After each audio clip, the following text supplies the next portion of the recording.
Welcome to Kenton Teaches. Enjoy the video. Start by diagnosing the mobile network problem on your Redmi phone. Toggle airplane mode on for 10 seconds and then turn it off again. This resets the phone radio and often restores service. Remove the SIM card and reinsert it carefully to ensure proper contact. If available, test the SIM in another phone to confirm the carrier works. Open Settings and go to Mobile Network to view carrier name and signal bars. Note any no service or emergency calls message before moving on. Next, adjust network settings to fix configuration errors on Redmi.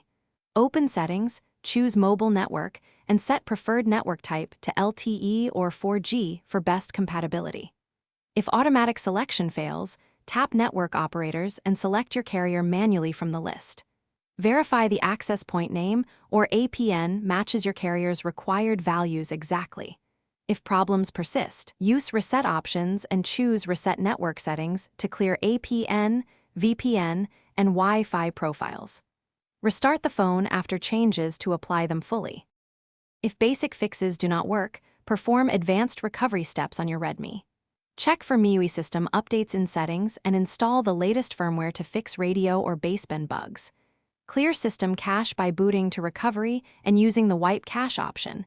This preserves data. Back up your contacts, photos, and settings before proceeding to factory reset as a last resort. If network still shows unavailable, try a different SIM or contact your carrier to check provisioning or local outages. Thanks for watching. Please subscribe if this video was helpful.